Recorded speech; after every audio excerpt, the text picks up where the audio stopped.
Nuestro panelista es socio fundador del colegio, es don Sergio Poblete, es químico, licenciado en Química de la Universidad de Chile, licenciado en Ciencias de la Ingeniería de la Universidad de Chile y se ha desempeñado en distintas áreas de la industria química, proveedora de insumos para la metalurgia extractiva de oro y cobre, en control de calidad, en I+D, como Product Manager de empresas como Trohal, entre otras. También ha trabajado como gerente de ventas, tiene un currículum muy amplio y además como bombero ha sido capitán, instructor de brigada y jefe de emergencias de BASF Chile.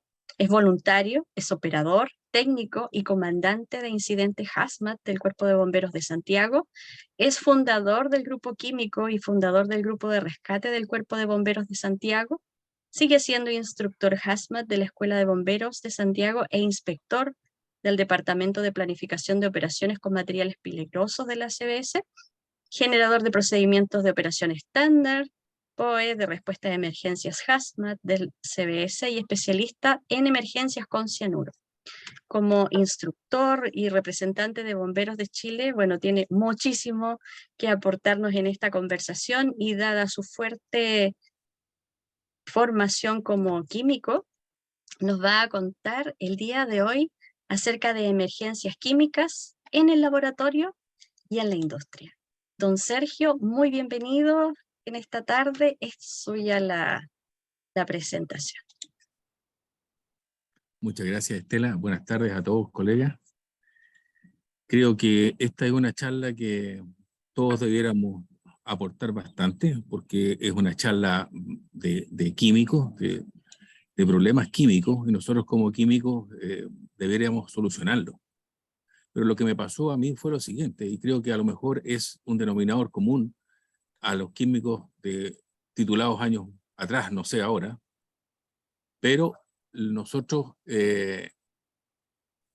sabíamos hacer las reacciones, pero cuando nos ocurrió un problema, hasta ahí llegábamos.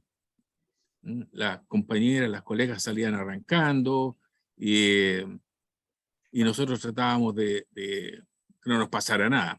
Y en esas situaciones, yo recuerdo que algunos profesores nos decían tengan cuidado en el laboratorio porque hay un colega de ustedes que se le quebró un matraz de vidrio y le saltaron pedazos de vidrio a los ojos y está con problemas de vista. Después, conversando con un profesor de la universidad, me contó de que había hecho un posgrado fuera y que en una cátedra había un memorista que estaba trabajando con órganos fosforados y hubo una explosión y perdió una mano.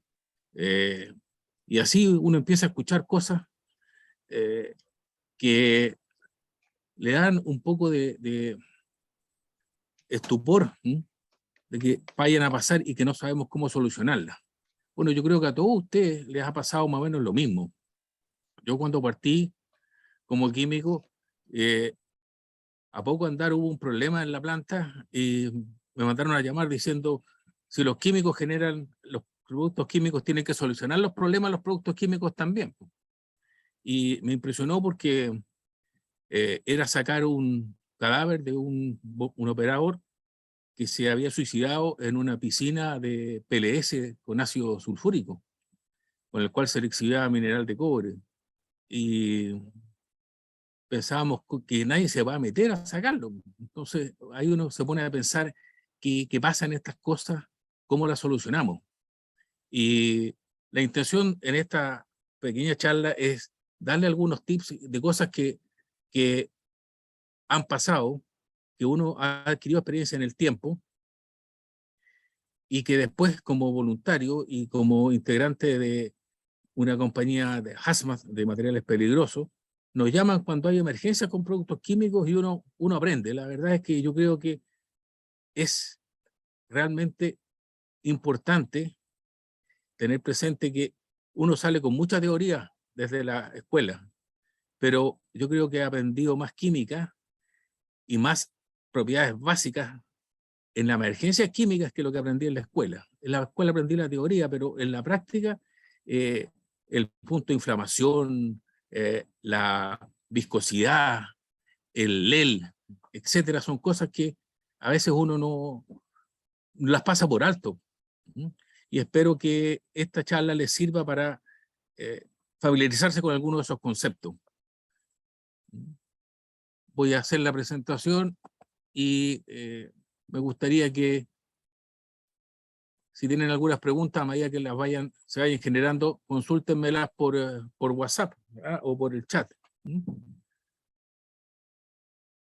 Bueno, los años que yo estudié la carrera y que me titulé, así trabajábamos en el laboratorio, de esa manera. ¿Ah? Casi conversando entre amigos, con un tubo de ensayo sobre un mechero, y me llamó la atención de que después, ¿no?, en la vida laboral, nunca usamos en el laboratorio protecciones, no usamos protección visual.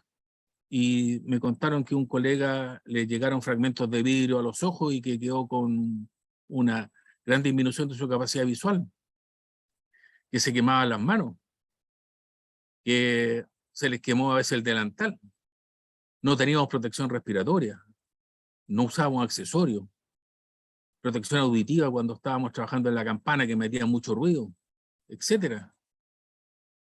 Y la verdad es que no sé si esto ha cambiado mucho hoy día, pero la prensa me dice que no. ¿Por qué? Porque en la prensa aparecen emergencias con bastante regularidad de accidente ocurrió en laboratorios químicos. Esto ocurrió en Quilpué.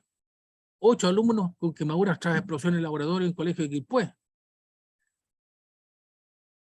En Puerto Vara, 270 estudiantes evacuados de un colegio donde estaban haciendo clases de química con experimentos.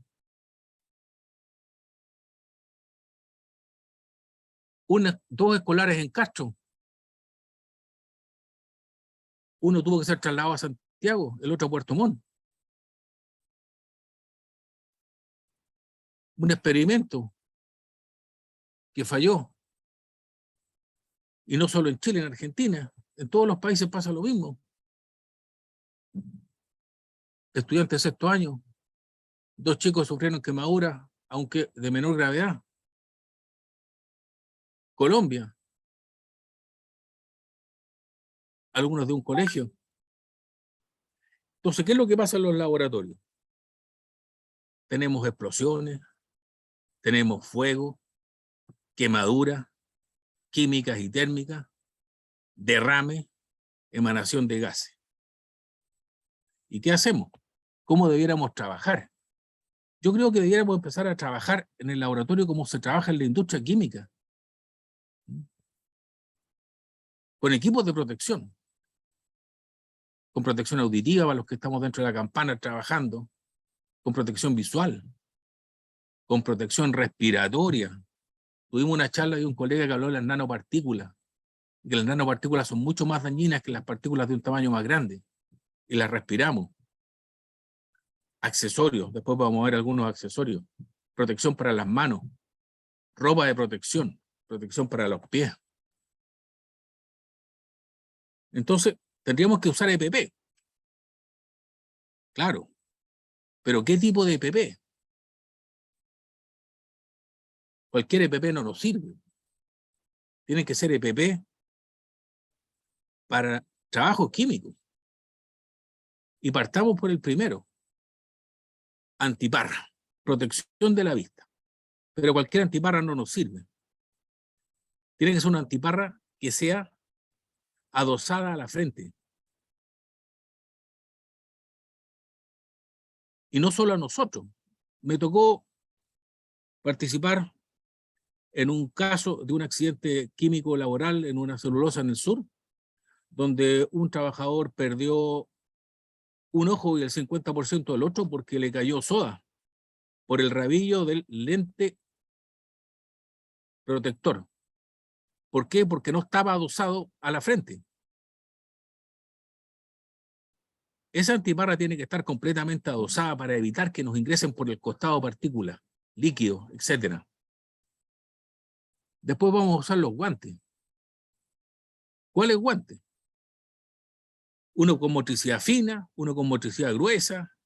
Motricidad fina puede ser de vinilo, de nitrilo. Motricidad más gruesa, los guantes, esos guantes rojos, cuando estamos así trapacejando algún oxidante fuerte. Y no solamente un par de guantes, colocarse 2 o 3 pares de guantes.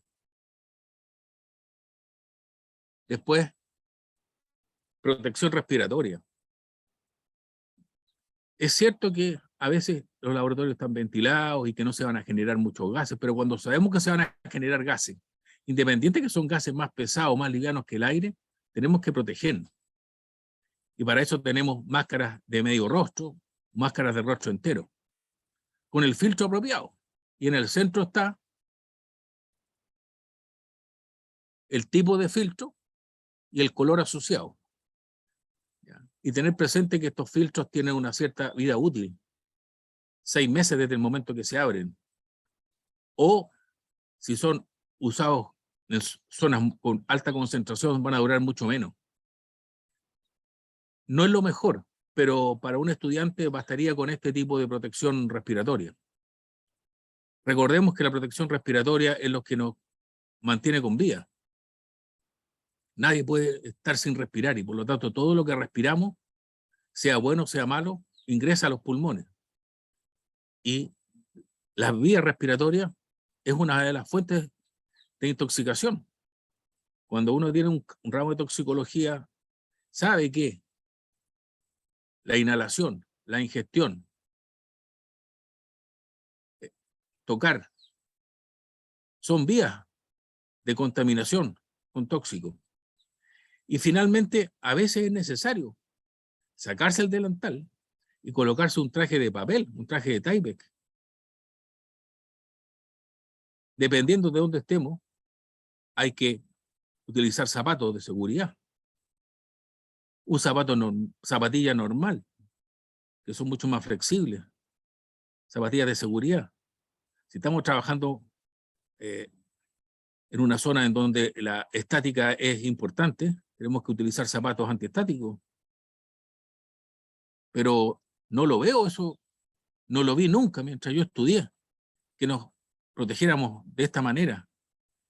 Y la información, las malas noticias que hoy día todas las vemos, son el respaldo de que parece que no ha habido mucho cambio al respecto. Y por lo tanto nosotros deberíamos ser los propiciadores del cambio. Porque es algo que lo vamos a tener que practicar en la vida profesional. Yo desarrollé gran parte de mi vida profesional en la parte minera y me inicié en explosivos. Y los EPP son realmente elementos que uno los tiene que andar usando todo el día. Y en las escuelas de química no los veo.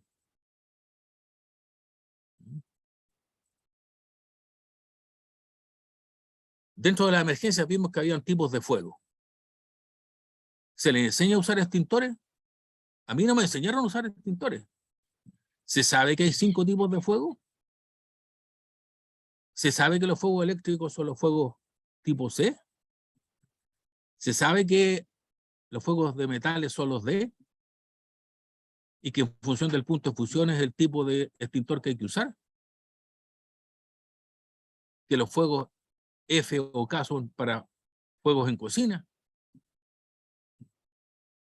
Debiéramos tener una práctica, ¿no? Por lo menos antes de salir, como un ramo electivo o un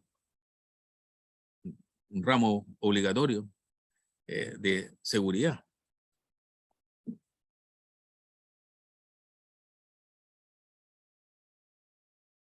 ¿Cómo apagamos los fuegos? El PQS hoy día nos sirve para el A, B y C. Pero el C también, los fuegos eléctricos, con lo único que se apaga es con CO2. Pero ¿qué pasa con el CO2? El CO2 desplaza el aire, tenemos que tenerlo claro. CO2 desplaza el aire y por lo tanto hay que tener cuidado cuando se utiliza extintor en espacios cerrados, porque el aire se nos va a empezar a subir. ¿Ya? Y los extintores para metales hay de varios tipos. Hoy día que estamos utilizando baterías de litio, que estamos utilizando aleaciones de magnesio en los vehículos. Hay problemas cuando los bomberos le tiran agua y no saben. Los gases que se nos generan. A veces quedaba inundado, ¿ah?, de una brisa tipo londinense en el laboratorio, pero no había un extractor lo suficientemente potente o un ventilador lo suficientemente potente. Hay ventiladores y extractores portátiles, ¿ya? Hay que tener presente que hay gases que son más livianos que el aire, gases más pesados que el aire. ¿Cómo sabemos que un gas es más liviano o más pesado que el aire? Dividiendo, haciendo el cociente entre el peso atómico o molecular del gas dividido por el peso molecular del aire, dividido por 29. Si nos da mayor que 1, va a ser más pesado, va a ser un gas que se nos va a ir al suelo. Si es más liviano, va a subir. Y si es muy cercano a 1, se nos va a mezclar con el aire. El ácido sulfídrico, un gas más pesado que el aire. Tóxico, letal, inflamable. ¿Por qué características nos preocupamos más? ¿Por lo tóxico o por lo inflamable? Dependiendo de dónde estemos.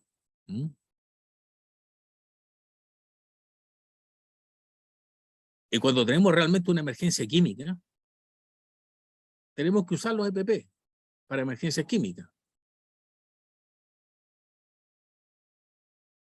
La gran diferencia lo hace aquí las botas químicas. Son botas especiales que resisten pH ácidos o alcalinos. Los trajes de Tyvek o los trajes de PVC. Y el guante que tenemos que seleccionarlo de acuerdo a lo que estemos usando. Y todavía seguimos usando máscaras con filtro. Pero hay que tener cuidado cuando estemos en un espacio confinado con alta concentración. Se nos va a saturar muy rápidamente. Han habido voluntarios de bomberos que han fallecido por entrar con máscaras full face con filtro a espacios confinados e inmediatamente se les satura los filtros y caen. Las quemaduras químicas en el laboratorio. Aquí hay algo relativamente novedoso. En los últimos 10 años o 15 años han aparecido unos tampones. Tampones que son muy eficientes para cualquier tipo de quemadura química. Y hay de dos tipos. Ahí están los nombres comerciales, el difoterine y el anfoterol. Cuando una persona en el laboratorio, un estudiante, se quema con un ácido o con un álcali, a mí siempre me dijeron inmediatamente al agua fría. Pero uno se quema. Se quema cuando se está echando agua fría. Y además la hoja de seguridad dice abundante agua por 15 minutos. Uno no resiste 15 minutos bajo el agua helada. Y estos productos se echan directamente sobre la zona. A lo más se puede secar un poco la zona e inmediatamente se agregan. Hay para los ojos, hay tipo extintor como un spray, y se agrega directamente sobre la zona quemada, sobre la zona en donde está el ácido o el álcali. Y la verdad es que si somos rápidos en hacer este procedimiento, no queda ni la marca. A mí me tocó ver en la empresa, una empresa en la zona sur, una persona que se había quemado con ácido y que lo metieron a la ducha. Y gritaba de dolor. Y quedó con toda la espalda quemada. Y me tocó ver también a una persona que él mostró la zona de su cuerpo en la espalda que le habían agregado uno de estos tampones y no tenía ni siquiera la marca. Estaba la piel normal. No le había pasado nada. Este es un buen producto que habría que tener en los laboratorios. Nosotros los bomberos los tenemos en los carros de especialidades de materiales peligrosos. Una de las cosas que uno pretende hacer como químico cuando tiene un derrame de algo es neutralizarlo. Pero saben que eso no funciona. Generalmente no funciona porque los derrames son de productos concentrados. Entonces uno trata de neutralizar un producto concentrado, por ejemplo, un ácido con una base, y le cuesta, y después se pasa, y después le agrega más y se va para el otro lado. ¿Ya? Lo que hay que hacer en los derrames es utilizar absorbentes, absorber el líquido. Y hay absorbentes para hidrocarburos, hay absorbentes universales para ácidos y bases, hay absorbentes específicos para ácidos, hay absorbentes específicos para bases. Y hay de distintas formas. Hay paños, hay boas, hay productos como el de la derecha acá, que viene a granel en sacos, que pueden ser perlas de plástico, puede ser de origen vegetal, puede ser de origen mineral y puede ser de origen animal, como residuos de cuero. Ojo, tengan cuidado en usar el absorbente que no les vaya a reaccionar. Si utilizan productos vegetales o animales, les van a reaccionar con oxidantes enérgicos y no les va a servir.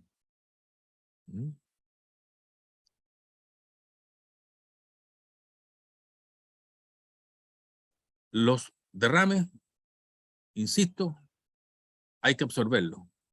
Hay que confinarlos con una boa o con paños absorbentes, y después esos paños absorbentes se colocan dentro de una bolsa y se le hace el tratamiento que corresponda. Un producto peligroso que genera un derrame, genera un residuo peligroso.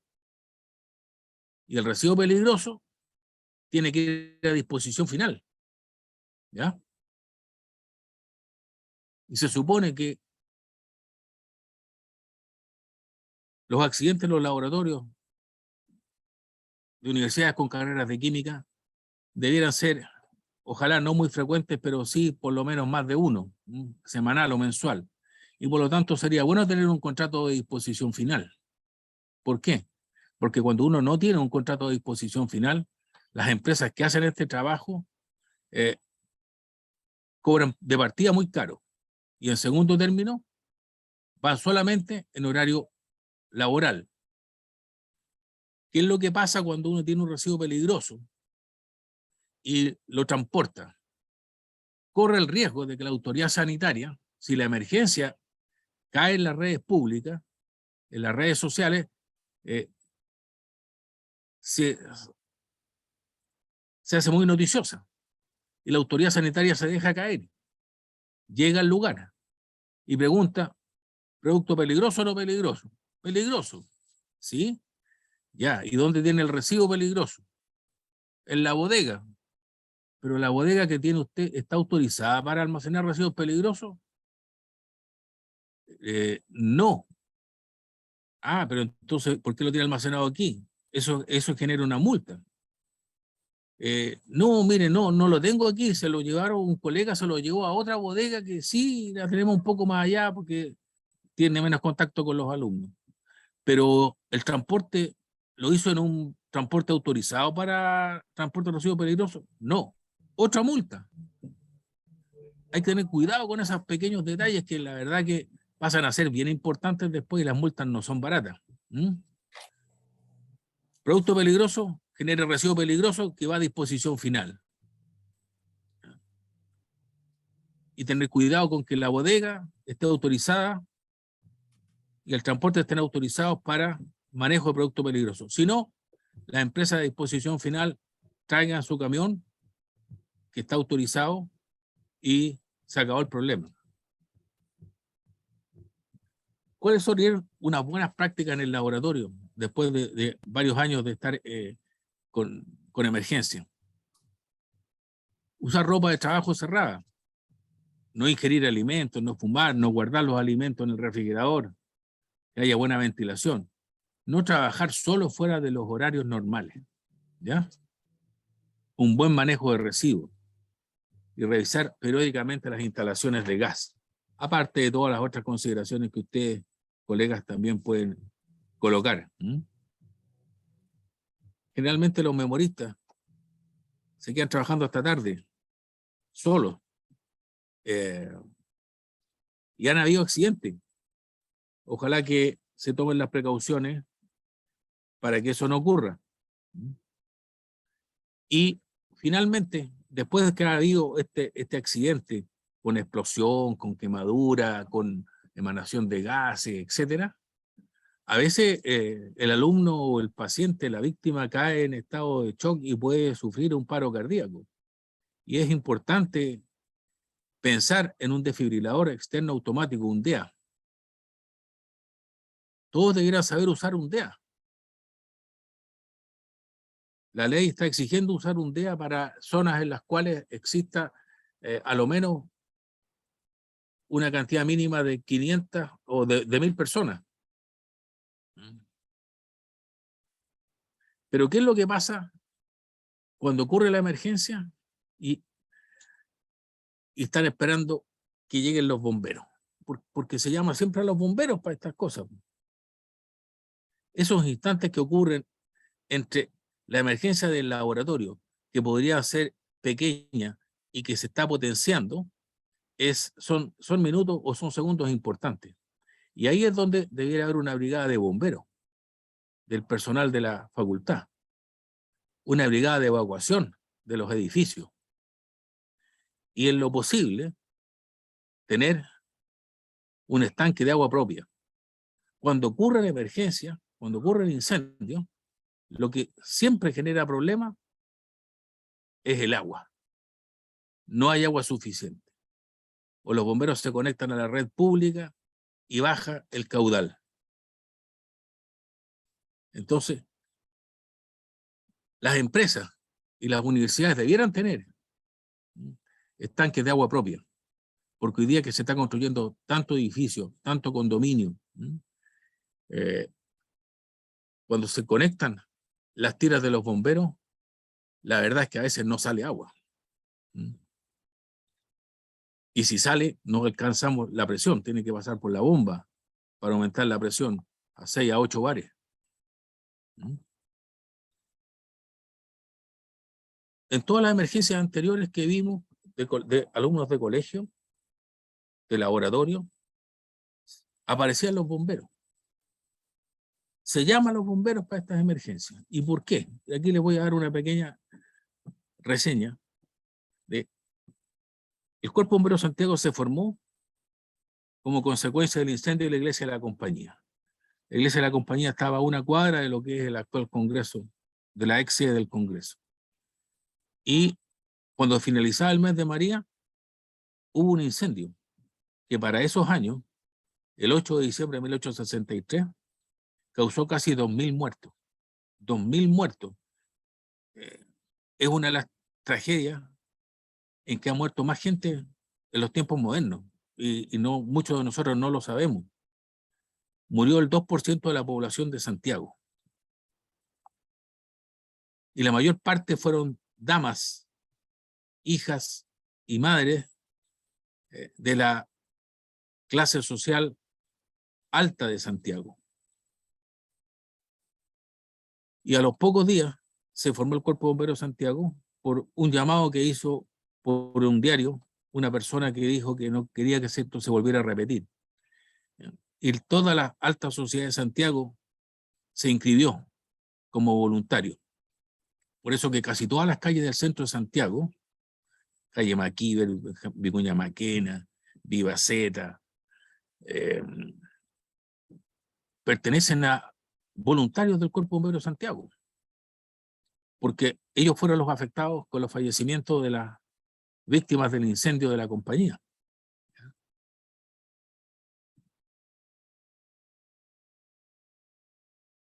aquí han habido 3 hechos que han marcado la historia de las emergencias químicas.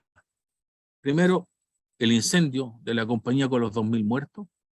Después el incendio de Matis en Molipac, que partió a las 9:15 del día 17 de diciembre y que duró casi 2 semanas, donde hubo un muerto y 1.500 evacuados. Y si ustedes leen lo que está escrito en el cuadrado del lado derecho, dicen que principal y más grave falla para la acción, control y extinción del fuego en este incendio es la falta de información de las sustancias contenidas en las bodegas, su almacenaje, la ubicación, la cantidad, la especificación y otras cosas anexas. Eso todavía sigue pasando en los incendios industriales. Todavía sigue pasando. Después, otro ícono importante fue el incendio de la Torre Santa María, donde hubieron 11 muertos. ¿Y qué es lo que, en qué aportó el incendio de Molipac y en qué aportó el incendio de la Torre Santa María? El incendio de Molipac despertó la inquietud de tener gente especialista en dar respuesta a emergencias químicas. Y el incendio de la Torre Santa María en tener material para trabajar en altura, que también se utiliza en las emergencias químicas. La Torre Santa María tenía 120 metros y las escalas de bomberos, si ustedes ven en el costado derecho, ni siquiera llegaban al piso 11.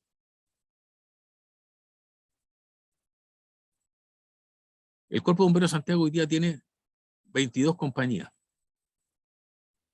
con diversas especialidades. No todos los bomberos hacen lo mismo. Hay algunos que hacen rescate vehicular, otros rescate urbano, rescate en altura, rescate agreste, rescate subacuático, y los menos los que nos encargamos de materiales peligrosos. Son solo 3 compañías de las 22 que tienen personal capacitado para la respuesta a materiales peligrosos. Y en la región metropolitana, el Cuerpo de Bomberos de Ñuñoa, La Florida, La Reina, Macul, tiene una compañía. El Metropolitano Sur tiene 2 compañías. Maipú tiene una compañía y Quilicura tiene una compañía, Conchalí, 2 compañías. Con esto lo que les quiero dejar en evidencia es que hay poco personal especialista en materiales peligrosos. ¿Ya? ¿Y por qué digo que es especialista? Porque no cualquiera puede participar de una emergencia para controlar un incendio químico. Nosotros nos guiamos por los bomberos americanos, por la norma NFPA 472, que define las especialidades que tienen que tener los integrantes de estas unidades. Primero, el operador hazmat, como su nombre lo dice, es una persona que opera, recibe instrucciones, hace lo que le dicen y generalmente hace labores defensivas. Por ejemplo, colocar pitones a distancia, hacer diques de contención, hacer desvío para que el líquido derramado no ingrese por una determinada zona.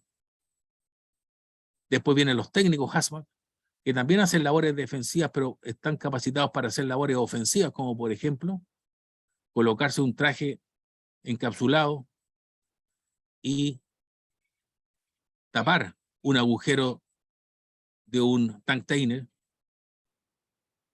taparlo con un tarugo, con una placa imantada, con resina.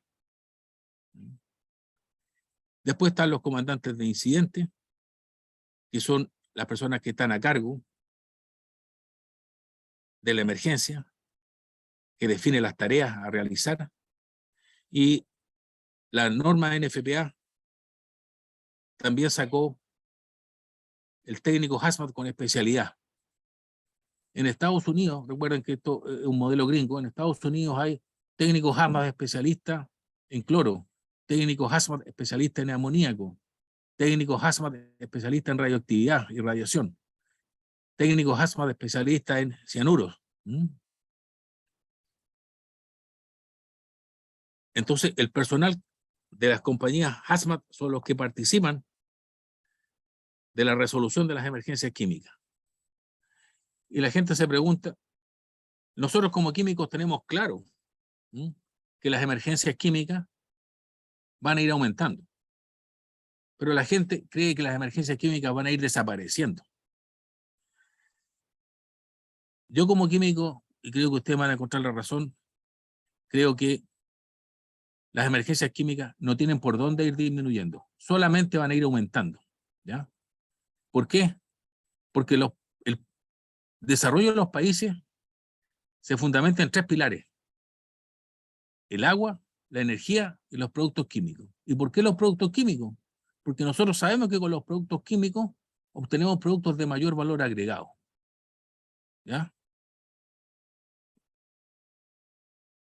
Las emergencias químicas, está de más decirlo, ustedes saben que pueden ser de todo tipo, con fuego a la vista, sin fuego a la vista, con víctimas, sin víctimas, con daño visible, con daño inmediato, sin daño visible, sin daño inmediato, con señales de alerta, con olor, color, con un ruido cuando va a haber una explosión. Y el daño puede ser inmediato, a mediano plazo, a largo plazo, daño toxicológico, ¿ya? Pero ¿cómo se resuelven las emergencias químicas? Tiene 4 patitas esta mesa.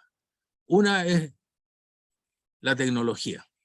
Nosotros más adelante vamos a ver que tenemos tecnología para determinar concentraciones de gases, determinar tipos de radiaciones ionizantes. Esa es la tecnología. Tenemos algunos equipos de análisis cualitativo portátiles. La práctica. Hay que tener práctica para trabajar. Hay que saber que los derrames no se neutralizan, que se absorben. Hay que tener práctica en usar palas plásticas para no generar chispas. Hay que tener práctica para usar equipo de aire por 45 minutos dentro de un traje encapsulado, ¿ya? Hay que tener una organización para poder resolver una emergencia. Y aquí está la jerarquía del mando. Más aún cuando hay emergencia y cuando está el caos presente, tiene que haber un orden, tiene que haber un jefe, tiene que haber varios subordinados. Pero también tiene que haber un conocimiento técnico. Ha llegado mucho producto nuevo, que solamente gente con conocimiento técnico, como gente del área química, puede ayudar a interpretarlo. Pero más que interpretarlo, una cosa es leer, tener la información a mano, y la otra es tener la capacidad de proyectarse cuál es el peor escenario al que podemos llegar en esta emergencia. Eso es lo clave. Tenemos que tener la capacidad de imaginarnos cuál va a ser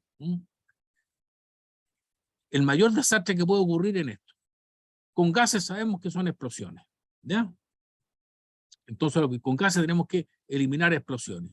Con reactores químicos tenemos que evitar que los reactores explosen, que salgan volando, ¿ya? Los reactores con chaqueta, que la chaqueta, el aislante se empieza a quemar y salen gases. Entonces, esa es las 4 patas que se tiene que tener para resolver una emergencia química.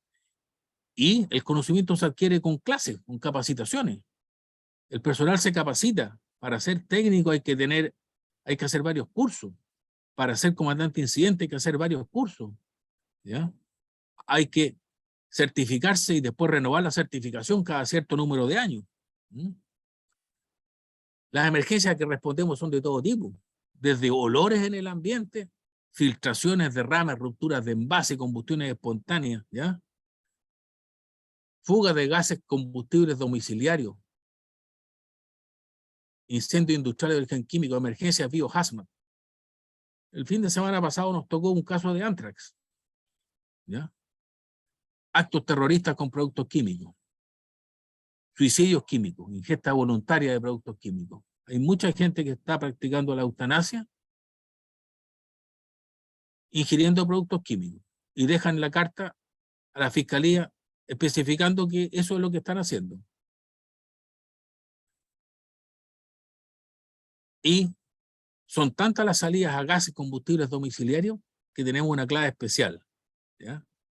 Y ahí el escenario más complejo son las explosiones por combustión de gases combustibles domiciliarios. Cuando salimos de una emergencia con gas, tenemos que asumir de que tenemos que evitar que ocurra la explosión. Y ahí tenemos que determinar si es gas natural, que es un gas más liviano que el aire, si es gas más pesado, que es una mezcla propano-butano, el gas licuado de petróleo, que se va al piso. ¿Y cuáles son las pegas que nos toca hacer?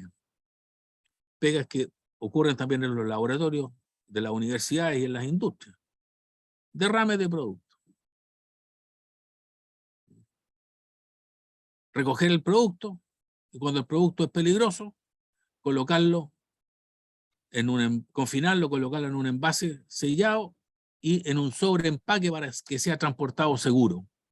Ese tambor amarillo es un overpack, como dicen los gringos, que es un sobreenvase, ¿ya? En ese envase se le entrega el producto o residuo peligroso a la empresa de disposición final para que sea transportado con seguridad. En estado líquido es donde tenemos emergencias de todo tipo. Derrames, filtraciones, inundaciones, evitar que ingresen a los alcantarillados, hacer diques, hacer desviaciones con arena, con tierra, hacer trasvasije de líquidos cuando hay accidentes de vehículos, trasvasije de tambores dañados a un LIBC, etcétera, etcétera. Una de las cosas más sencillas es cuando tenemos filtraciones o rupturas de cañería, se colocan en la figura superior derecha, se le coloca un parche que se aprieta con abrazadera o se coloca una placa imantada que sella el orificio.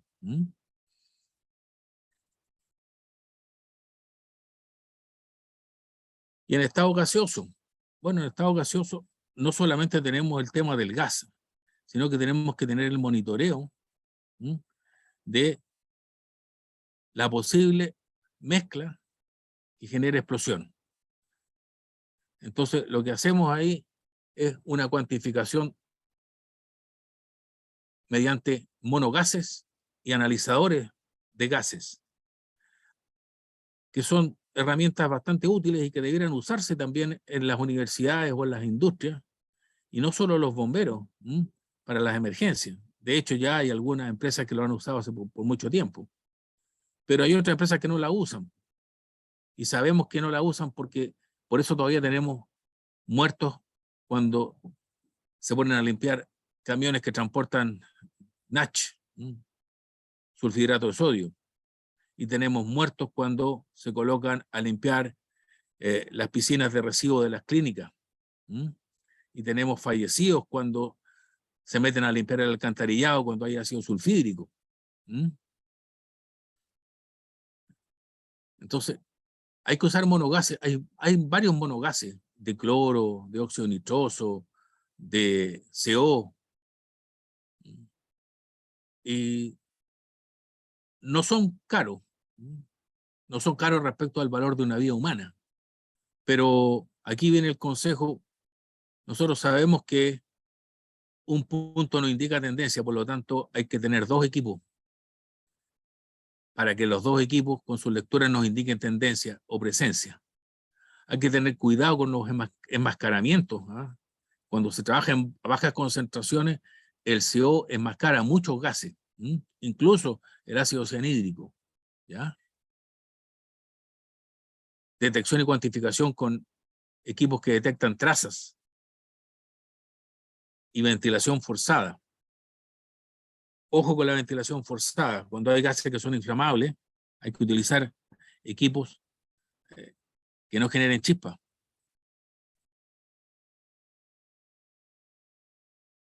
Que no generen chispa es súper importante. ¿Por qué?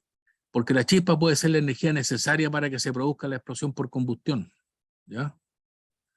Cuando hay un líquido que genera gases o vapores y son inflamables, se va generando una mezcla a medida que avanza el tiempo, como lo muestra la figura del costado izquierdo. Hay una zona en donde hay demasiado aire y poco gas inflamable, por lo tanto no pasa nada. Pero llega un punto que se llama el LEL, límite inferior de explosividad, en donde a partir de ese punto, la mezcla del aire con ese gas inflamable, si recibe la energía necesaria, se va a prender. Y es un tramo que depende del gas. Puede ser corto, puede ser un poco más largo, pero en cualquiera de esos puntos, si recibe energía que puede ser de estática, se va a prender y va a generar la explosión por combustión. Si durante todo ese trayecto afortunadamente no pasó nada, vamos a llegar a una zona que es el UEL, el límite superior de explosividad. Y de ahí en adelante no se va a prender aunque le metamos energía. ¿Por qué? Porque tiene muy poco oxígeno para la combustión. El problema está cuando tenemos que ventilar.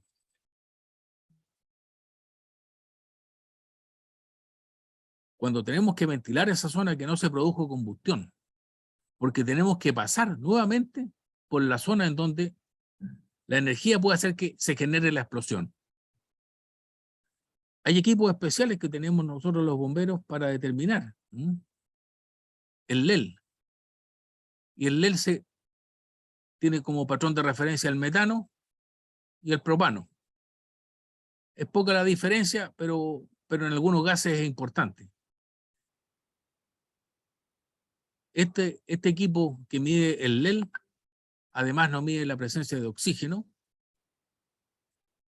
de monóxido y de ácido sulfídrico. Esa cuaterna de productos es complicada. El oxígeno te puede generar la combustión, el ácido sulfídrico, inflamable y letal. El monóxido también se prende, es inflamable.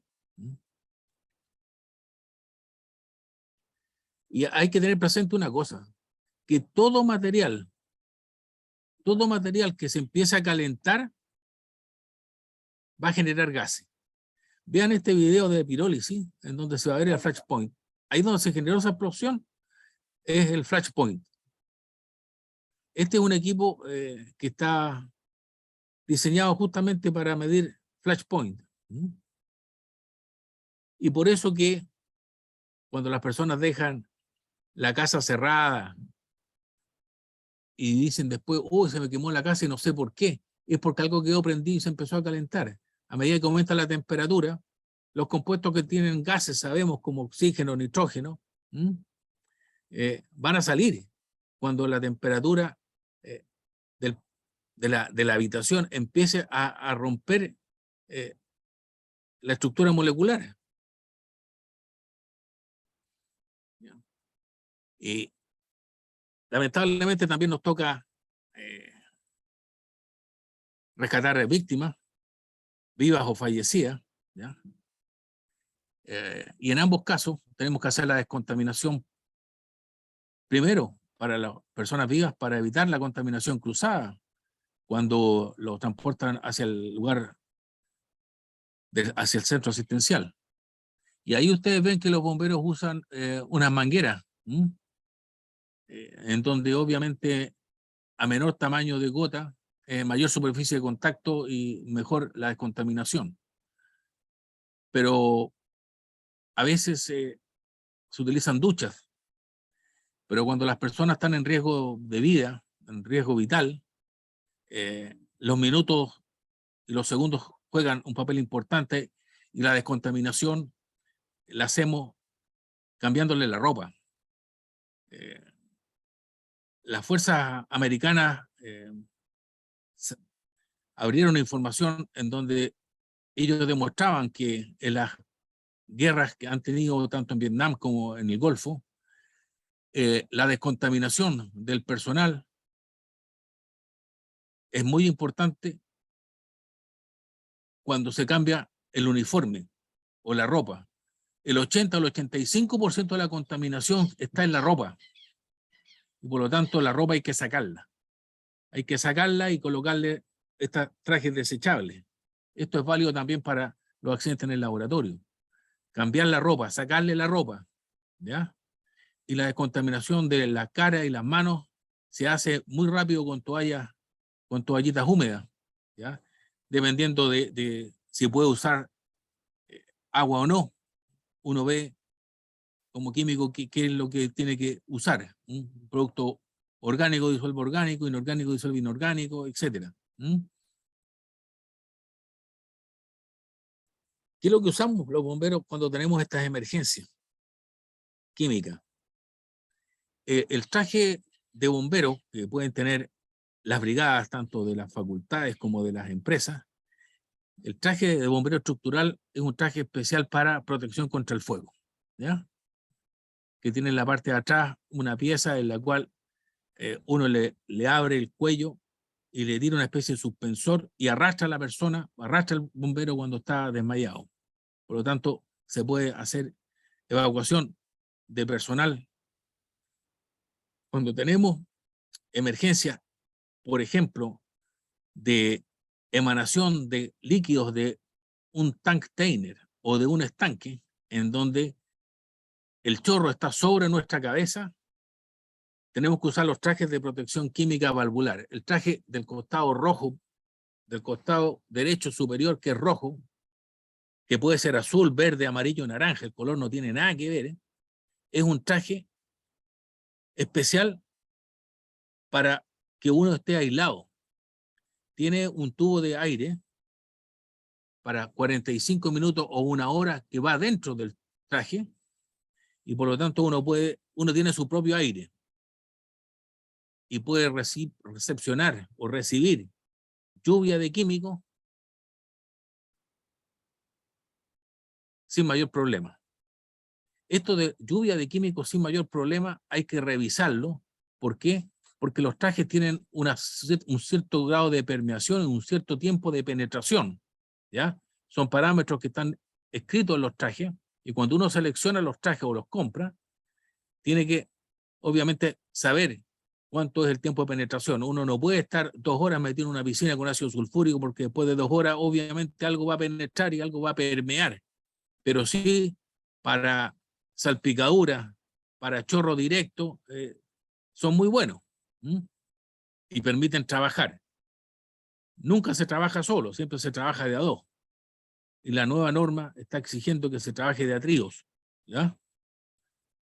Y esos trajes de protección química valvular son unidireccional, o sea, cuando uno gasta el aire del tubo, solo el aire puede salir, no puede entrar aire.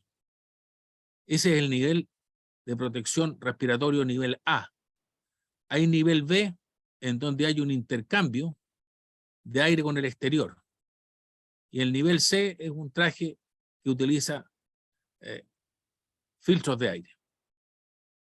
El traje que está abajo del rojo es un traje igual al de arriba, pero con protección para flamazo.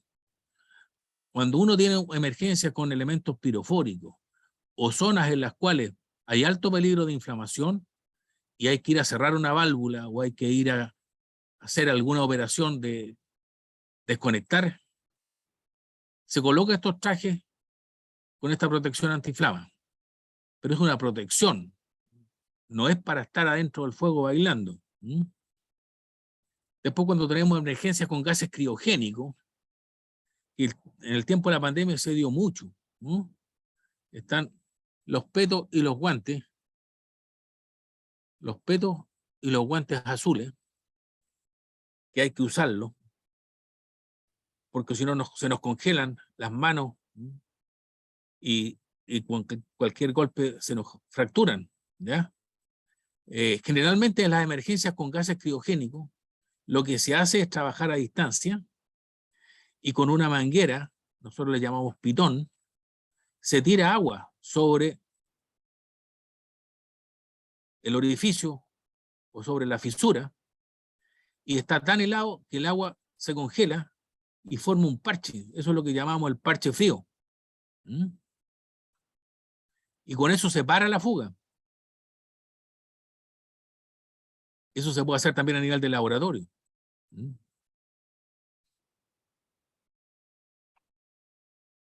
Y cuando tenemos emergencia con radioactividad, la verdad es que no tenemos ropa apropiada, pero sí tenemos equipos que nos miden la radiación gamma y hasta cuando empieza a sonar alarmas que son positivo y no falsos positivos, el oficial que va a cargo detiene el avance y se arma el perímetro de seguridad.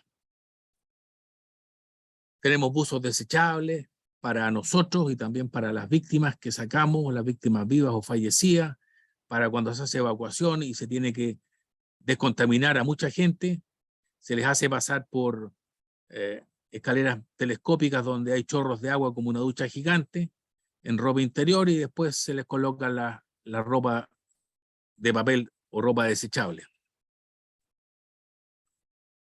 ¿Qué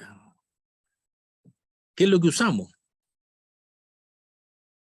Paños absorbentes, universales, las boas para hacer diques, absorbentes, dependiendo la cantidad, papel pH, las cámaras termográficas que nos permiten medir temperatura de tambores, LIBC, estanque, a distancia. Este equipo que está al lado, que es un analizador de gases, que tiene 4 parámetros, que son monóxido, oxígeno, ácido sulfídrico y LEL. Y un quinto parámetro para medir trazas. El equipo que está al lado es un detector de fuga de gases combustibles. Es un equipo de análisis cualitativo que tiene una luz roja que empieza a avanzar en la pantalla y un pito que empieza a subir de tono cuando nos estamos acercando a una zona donde hay un gas inflamable. Y acá están los monogases que hay de distinto tipo. Hay monogases de ácido cianhídrico, de acetaldehído, de cloro, de amoníaco, de monóxido, etcétera, etcétera. No son muchos. La verdad que uno quisiera como químico que hubiera más monogases, pero no hay más de 10 tipos de monogases. Y como químico uno cree, oye, pero cualquier emergencia química la voy a solucionar súper fácil, porque bueno, yo hice analítica, análisis orgánico, etcétera. Pero se van a encontrar con una tremenda sorpresa, porque los bomberos lo único que tienen es agua, ¿ya? Y una emulsión que se llama espuma, una emulsión acuosa. Eso es el material que los bomberos tenemos para apagar las emergencias industriales y las emergencias químicas, lo que yo les estoy mostrando. Pero cuando se juntan la emergencia industrial con la emergencia química, seguimos trabajando con agua y con espuma. Y cuando tenemos solventes polares, usamos una espuma que resista solventes polares. Porque cuando la mayor parte de la espuma es apolar, ¿ya?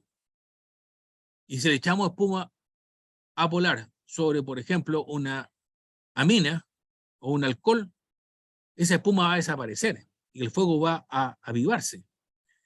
Tenemos que reconocer inmediatamente si tenemos un solvente polar o apolar para saber qué tipo de espuma. Y lo más importante, cuando usamos espuma, tenemos que saber que vamos a utilizar mucha espuma y estar seguros que tenemos esa mucha espuma. Porque si no tenemos esa cantidad suficiente de espuma, la espuma se va con el fuego a destruir y no vamos a ser no le vamos a dar una solución al problema. Para las radiaciones, solamente nosotros tenemos detectores de radiación gamma, que es la más peligrosa y que con esa generamos nuestro barímetro de seguridad y de ahí llamamos a la SECHE, nos llamamos a la autoridad sanitaria y ellos ven cómo se las arreglan para solucionar el problema. ¿Cuáles son los problemas que se nos presentan? Se nos han presentado de 3 tipos. Robo de equipos de gammametría. ¿Ya? En ese sentido, la publicidad por los medios de televisión ayuda mucho a que los ladrones que no sabían que se robaban lo dejen botado el equipo gammametría. Generalmente los equipos gammametría los encontramos intactos. Han sido pocas veces que hemos encontrado equipos que han tratado de ser abiertos. En México ocurrió que abrieron uno y quedó en realidad un problema gigantesco después. La otra forma, equipos rayos X, pero los rayos X basta con que desconectemos el equipo del circuito eléctrico y se apaga la generación de rayos X. Y la otro tipo de emergencias con radiaciones son las emergencias que nos ocurrió en enero de este año, basura radiactiva espacial. Que también, obviamente, vamos con los mismos equipos que tenemos para detectar radiación gamma. No hacemos nada más, no tenemos equipos que determine qué tipo de radionuclido es, ni nada de eso.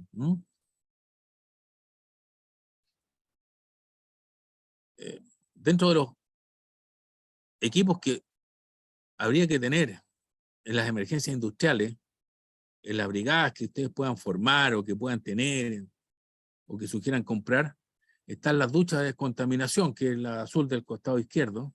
¿Ya? Están los extintores de CO2. ¿Ya? Hay unas luces de bengala. Todos los equipos que son amarillos son equipos que no generan chispas.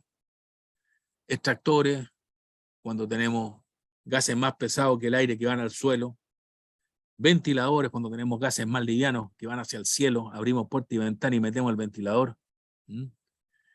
Este equipo que está acá del costado derecho, el tercero, este es un equipo portátil de generación de espuma, cuando tenemos fuegos tipo B, de hidrocarburos.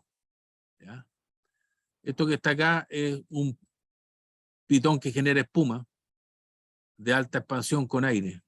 Lo mismo acá, este otro tipo de mezclador con Venturi de agua con espuma. Y este es un equipo analizador de gases. Uno puede cambiar, le puede pedir al proveedor que cambie, por ejemplo, el ácido sulfídrico por ácido cianhídrico. ¿Ya? Si en la empresa ustedes tienen un gas que, por ejemplo, es frecuente, por ejemplo, hay una empresa en Concepción que utiliza el dioxano, ¿ah? El óxido de acetileno, le pide al proveedor de estos equipos, que son varios, que le saquen el ácido sulfídrico y lo coloquen en el detector para el gas que ustedes quieren detectar en su empresa. Ahora, ¿cómo solucionamos las emergencias? Miren, cuando en Estados Unidos hubo grandes incendios forestales, en los años 90 y tanto, se hicieron análisis de que tenían de todo, tenían personal, tenían carros bombas, tenían helicópteros, pero se demoraron mucho en apagar los incendios y no los apagaron bien. ¿Qué nos pasó para el 27F? Que llegaron muchos cuerpos de bomberos con carros bombas hasta la 8ª región, ¿ya? Hasta el epicentro, y cada uno hacía lo que quería. El sistema de comando de incidentes con que trabaja hoy día bomberos a nivel mundial, de acuerdo a la norma NFPA, evita que se generen estas situaciones en que la gente llega a molestar, en que los bomberos llegan a molestar y que no saben qué hacer y que después son parte del problema. Claro, porque llegan de buena voluntad, pero hay que darle alojamiento y comida. Entonces, a raíz de estas malas experiencias que han habido, los gringos definieron el sistema de comando de incidentes para administrar eficientemente cualquier emergencia. Se manejan todas las emergencias de una manera estandarizada. Tiene una estructura común, ¿ya? hay una cadena de mando con mando unificado. Cuando se generan problemas como el incendio de Matisen, llegan distintas organizaciones públicas y privadas y cada una tiene un jefe. Entonces imagínense usted el caos que hay. Y por eso que hoy día está el puesto de comando donde está el sistema de comando incidente. Hay una cadena de mando con mando unificado. La ley chilena, la ley de los bomberos, dice de que los especialistas se encargan de las emergencias de fuego. ¿Y quiénes son esos? Los bomberos. Las emergencias de salud, el especialista es la gente del área médica. Entonces, generalmente, todo tipo de emergencia bomberil, ya sea de materiales peligrosos o de fuego estructural o de rescate, hay un sistema de mando unificado, pero con una cabeza que la hace un bombero. Es el que lleva el mando. Distinto del mando político. El mando político, independiente del gobierno de turno, es el intendente o el alcalde el que da la declaración. Pero el mando técnico siempre es del personal bomberil. Y de esta manera utilizamos todos los recursos disponibles. ¿Y cómo funciona este organigrama del sistema de comando de incidentes? Hay un mando que tiene tres ayudantes acá, un oficial de seguridad, un nexo con la información pública y un enlace con las otras organizaciones. Y siempre se funciona con una planificación donde hay un jefe hazmat que tiene la obligación de planificar cómo se va a hacer, qué se va a hacer, cuándo se va a hacer. ¿Ya? Perdón. Después vienen las operaciones. En las operaciones hay un jefe hazmat que tiene un jefe de seguridad y un jefe de contaminación.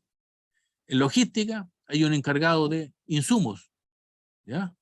Y en administración y finanzas hay una persona que se encarga de las colaciones, de las carpas en caso que haya que acampar, de todo lo que sea administrativo y que requiera apoyo financiero. Pero así funciona esto. Todas las emergencias se trabajan de esta manera. Y cuando llegamos al punto en que se tiene que planificar, ¿qué es lo que se hace? Se busca fuentes de información. Y en la fuente de información, hoy día es imprescindible contar con la hoja de seguridad, de acuerdo a la norma chilena. La hoja de seguridad, de acuerdo a la norma chilena, tiene 16 puntos. Y en el punto 9 aparecen las propiedades físicas y químicas. Entonces, ¿qué es lo que hacemos los especialistas hazmat? Nos vamos de cabeza al punto 9 de la hoja de seguridad y vemos cuál es el punto de fusión, el punto de ebullición, la presión de vapor, el LEL y cualquier otra propiedad que pueda servirnos para resolver eficientemente la emergencia. Y después nos vamos a el punto 11 con la información toxicológica, ¿ya? Para la evacuación de las personas. Y en la evacuación de las personas estamos siguiendo los patrones internacionales de los AEGL, y Chile se suscribió con el AEGL 2, que define las concentraciones mínimas a las cuales hay que evacuar.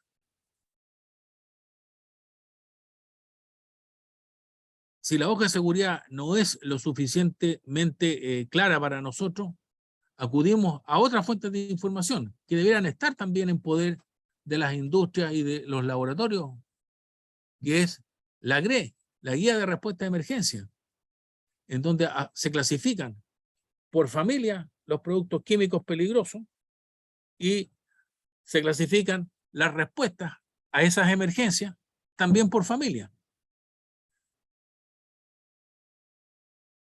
También está la NIOSH, que ya es mucho más completa. La NIOSH indica los tipos de filtros que se pueden usar, cuál es el LEL del producto. El LEL y también el límite inferior de explosividad y la concentración mínima permisible. Por ejemplo, el ácido cianhídrico, que es un gas más liviano que el aire, a partir de 50 ppm, las personas empiezan a tener problemas. Entonces, uno tiene que definir si la concentración está sobre los 50 ppm o está bajo los 50 ppm. Uno diría como químico, pero lo mides con un equipo.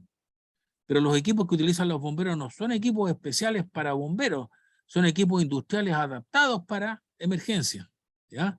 Entonces, por ejemplo, uno dice, pero la concentración de 50 partes por millón es la concentración crítica a partir de la cual el ácido cianhídrico empieza a generar problemas. Pero el equipo que detecta ácido cianhídrico lee hasta 30 o hasta 40 partes por millón nomás. Entonces, hay que utilizar un poco de criterio y un poco de expertise en esto.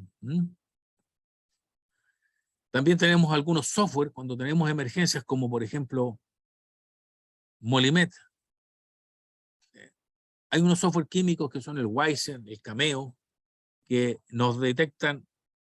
Nosotros alimentamos los programas con los productos que conocemos o que están ahí y inmediatamente nos arroja la compatibilidad química, la posibilidad de explosión, el diámetro, el perímetro de la explosión y la longitud de la pluma de gases. Y esto lo hemos usado en experiencias que nos ha tocado vivir acá, suicidas en la Catedral de Santiago con ácidos, con ingesta de cianuro de sodio, ingesta con cianuro de potasio, de eutanasia, descontaminación de voluntarios y de personas que han estado en contacto con gases o con líquidos. No existe solamente esta descontaminación húmeda.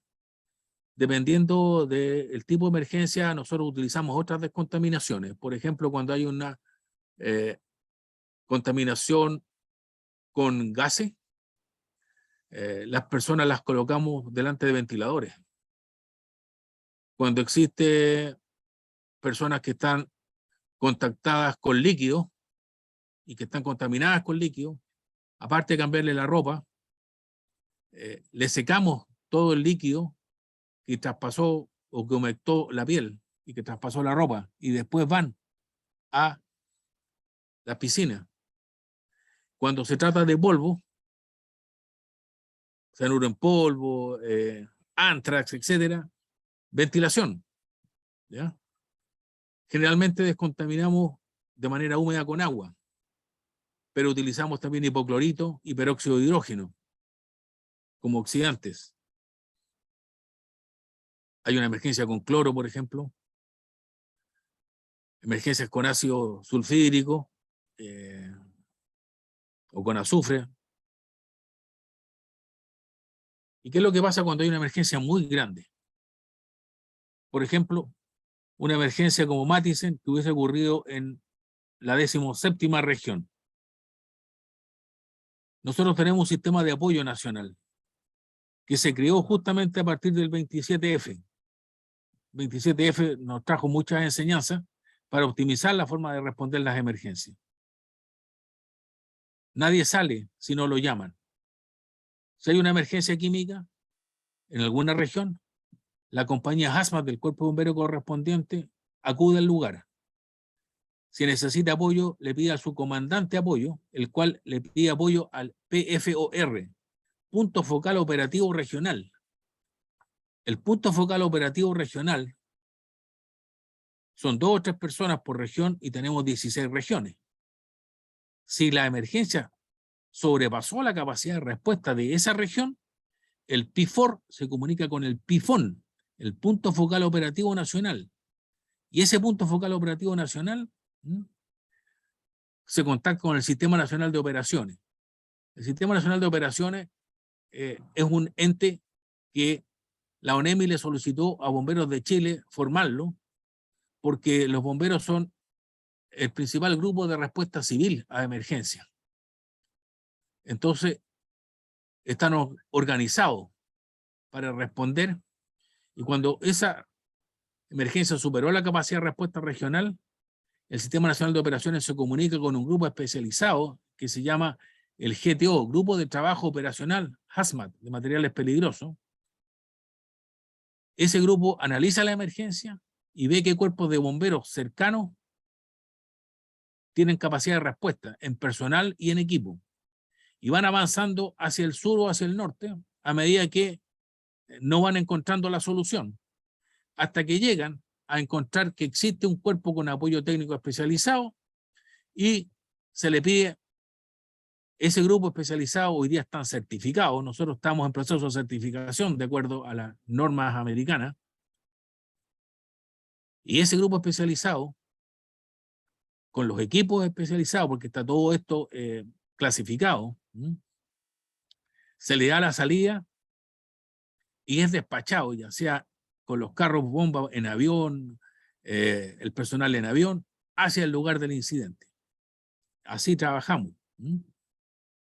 Aquí tenemos una emergencia de cloro en un barco, otra emergencia con cloro o amoníaco, de un choque de un auto con un camión estanque, incendio en los estanques de petróleo o de combustible de las empresas, son comunes. Y bueno, eso sería todo, me pasé. Quedo a disposición de alguna consulta.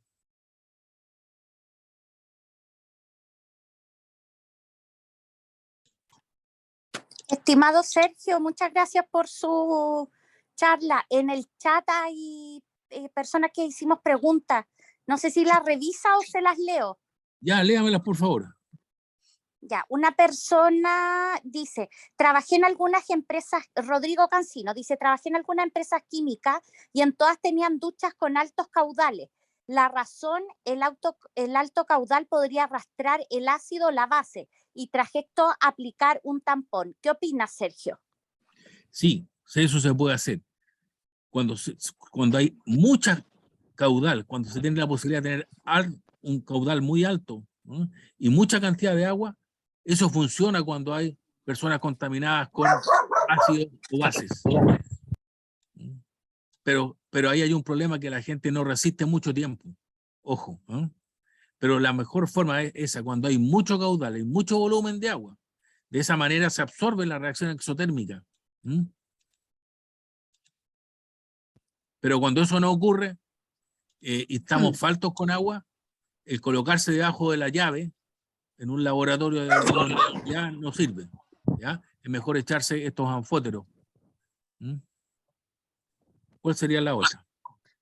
¿Qué hacen cuando la hoja de seguridad no entrega la información suficiente, especialmente cuando son compuestos y moléculas nuevas o muy poco estudiadas?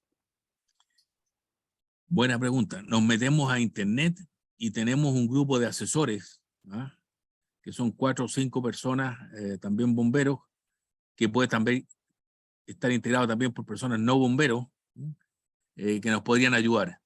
Si lamentablemente no tenemos esa ayuda, nos contactamos con cuerpos de bomberos de Estados Unidos.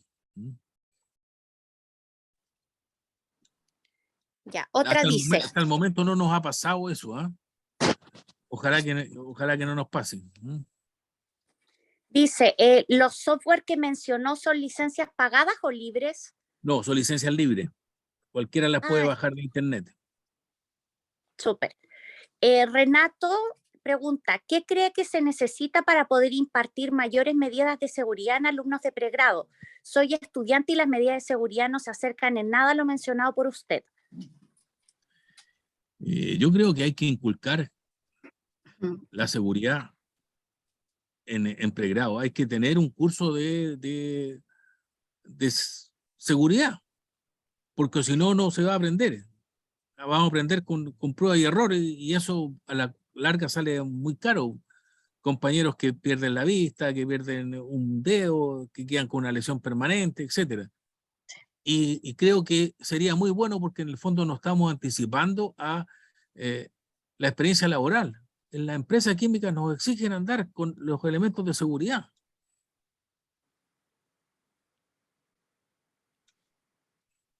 Esa Muchas sería la respuesta. gracias. Sí, muchas gracias, Carla, por su gentil participación. Apareció una nueva. Sí, hay Rodrigo dos Cancino preguntas más. dice, el ERC 2020 está disponible en Play Store. Y Nivaldo dice, el listado de compuestos químicos que manejan y o almacenan las empresas. ¿Se informa a compañías de bomberos más cercana u otra entidad? La ley dice que en la portería tiene que estar el listado de productos químicos, ¿ya? De tal manera que el primer carro bomba que llega, el portero tiene que entregarle el archivador con los productos químicos. Ahora, es muy buena práctica que las empresas químicas que tengan una compañía de bomberos en su sector se acercan a preguntarle o a entregarle la información. Incluso hay empresas que han comprado espuma química cuando necesitan ellos, en caso de fuegos tipo B, compran espuma química y la tienen almacenada en stock. De tal manera que cuando bomberos llegue y necesite espuma, exista la cantidad de espuma suficiente. Porque si bombero no tiene la cantidad de espuma suficiente, va a apagar a media el incendio y después va a revivir. Okay. Don Franco Figueroa pregunta, ¿qué afiches señaléticas deben ser obligatorios en un laboratorio de química? Mire, yo creo que las señaléticas obligatorias tienen que ser todas las señaléticas asociadas a la clasificación de los IMO de los productos. Todos los productos químicos están clasificados en 9 grupos, del 1 al 9, partiendo por los gases hasta los misceláneos. Y además tiene que haber todos los pictogramas del sistema global armonizado, cosa que la gente sepa a qué corresponde cada pictograma. Muchas gracias. Fabián pregunta, ¿el uso de desfibrilador requiere de certificación de su uso? No, hoy día venden un equipo de desfibriladores súper fáciles de usar, que van hablando solo. A medida que uno va avanzando, le van diciendo, coloque los electrodos, hágase un lado, cierre el equipo. No, están todos certificados. Claro, se certifican cada cierto tiempo y hay que recertificarlo. Pero los DEA hoy día son a prueba de químicos, ¿no? Bueno, dice, además normalmente va acompañado con RCP. Sí, y debiéramos saber RCP. El problema es que tampoco hay clases de primeros auxilios, ni ningún ramo optativo en muchas de las facultades. Hay que saber RCP sí. y tener el DEA. Eso es algo en que el colegio está trabajando en la actualidad con los jefes de carrera para acercar la cultura del responsible care y la conducta responsable también en el manejo de productos químicos con los estudiantes. Es algo que tenemos como meta. Finalmente dice, ¿cómo se puede participar en el grupo HAZMAT? ¿Se requiere hacer algún curso?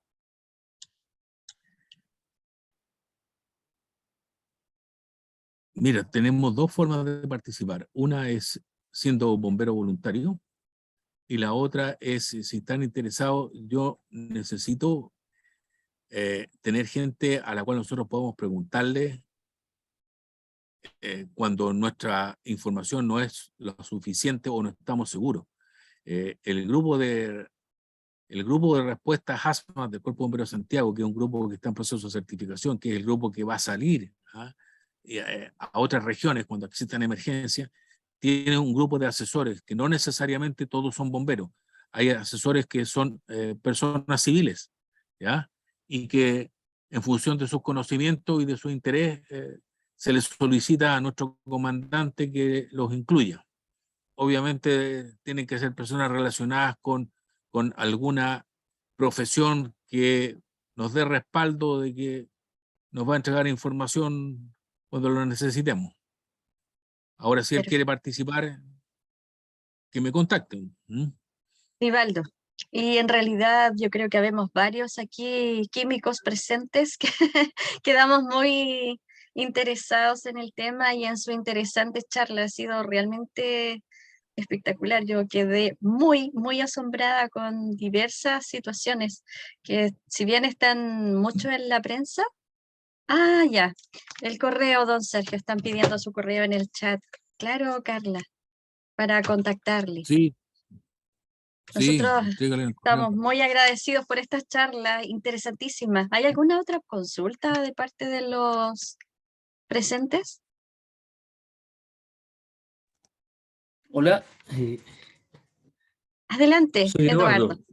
Mucho gusto. Hola, oye, mucho gusto. Bueno, felicitar y agradecer a Sergio, colega bombero.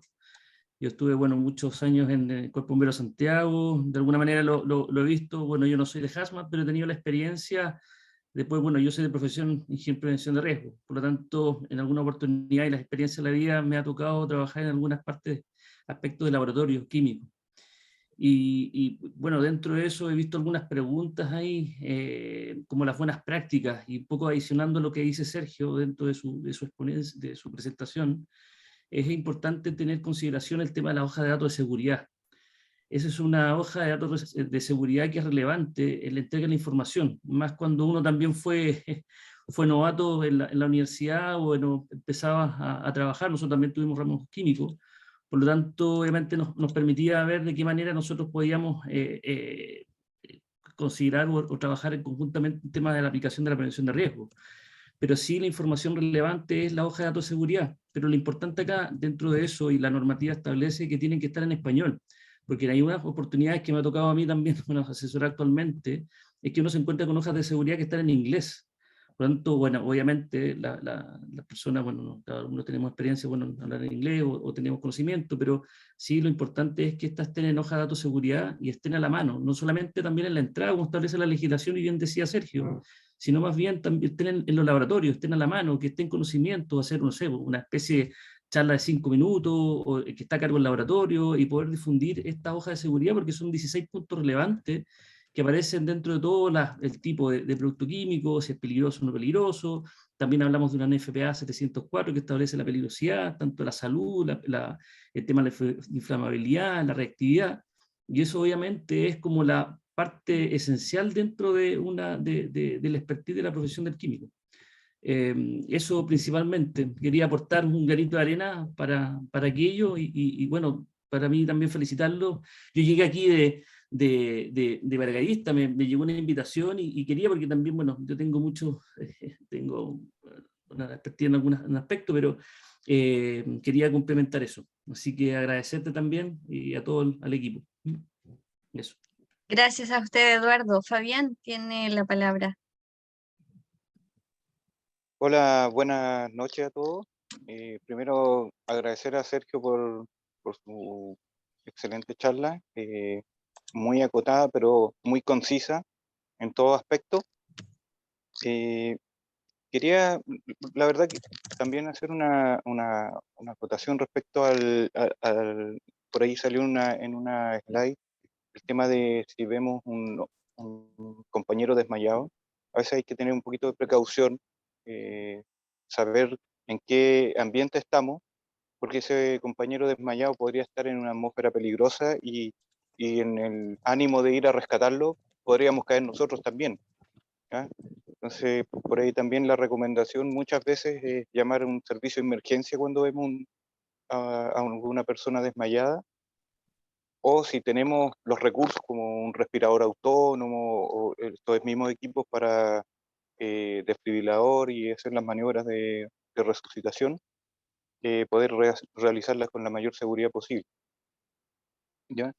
Y mi consulta era, por otro lado, eh, hoy en día se habla mucho del GHS, que es el Sistema Global Armonizado, que es como la homologación de todas las fichas de seguridad de todos los productos químicos en el mundo, ¿ya? Y se le está exigiendo a muchas empresas que tengan un orden respecto a las sustancias químicas que manejan cada una de sus instalaciones. En su experiencia, ¿cómo ha visto que está el país respecto a esta coordinación y esta normativa que regula el manejo de sustancias peligrosas a través del Decreto Supremo 43, que es el almacenamiento, etcétera? Gracias por la pregunta. Mira, las empresas extranjeras, las europeas, todas vienen hoy día con sus productos con hoja de seguridad con el sistema global armonizado, ¿ya? Las empresas americanas, no todas, pero hay que tener presente de que la ley que se publicó en el Diario Oficial respecto a la utilización del sistema global armonizado te va definiendo fechas para que distintos tipos de empresas se vayan incorporando, ¿ya? La mayor parte de los productos que son importados vienen con la información básica del sistema global armonizado cuando son empresas europeas y eso nos ha ayudado mucho. Hay productos que llegan también para la industria minera y que es más exigente. Ellos piden, además del sistema global armonizado, piden el rombo NFPA, y eso también ayuda a bomberos. Yo creo que toda esa información es muy eficiente para que nosotros podamos tener una respuesta eficiente y segura. Lo que también es importante tener presente son las frases asociadas al sistema global armonizado. Yo creo que es muy importante que todas las personas empiecen a meterse en este tema. Yo sé que hay algunos que le están sacando el quite, pero la norma americana habla siempre del primer respondedor. Y el primer respondedor es una persona que tiene que tratar de identificar el producto. Y cuando se trata de identificar el producto, no es solamente el nombre, sino también la peligrosidad. Y por lo tanto, los pictogramas que pueda visualizar como un pez, una calavera, un corazón que está como destellando, es información muy relevante para bomberos, porque a veces nosotros llegamos y ya no están esos pictogramas, ya se han quemado, los envases están deteriorados, y los primeros respondedores, que son los que llegan ahí, que están en el lugar de la emergencia, que serían los funcionarios de la empresa o seguridad ciudadana, es gente que debiera manejarse muy bien en esto, y lamentablemente no lo hacen, no están bien capacitados en eso. Creo que es algo que tenemos que mejorar y es algo que no es complicado y que nos puede ayudar mucho. Y ayudar mucho a ellos también, porque tú mencionaste el caso de una persona que esté desmayada, inmediatamente va a generar la respuesta e ir a ayudarlo. Pero antes de eso yo les digo, ¿por qué no miden la concentración de oxígeno que hay adentro? ¿Y por qué no miden el grado del LEL, la inflamación? Porque van a ir a dar una solución al problema, pero después pueden ser parte del problema. Bueno, me desvié un poco, pero el sistema global armonizado está mucho más avanzado en las informaciones que nosotros recibimos de lo que se esperaba. ¿Por qué? Porque voluntariamente muchas empresas ya lo están usando. Muchas gracias, don Sergio. ¿Alguna Muchas otra gracias. consulta? ¿Alguien más del público? Que llegó un mensaje, voy a ver. Don Eduardo Pino nos escribe: estimado Sergio, muchas gracias por esta exposición interesante y con una mirada de carácter práctico. Carla y también Renato nos agradecieron, le están expresando su gratitud por esta charla, muy interesante, y son agradecimientos en realidad los que quedan. Muchas gracias.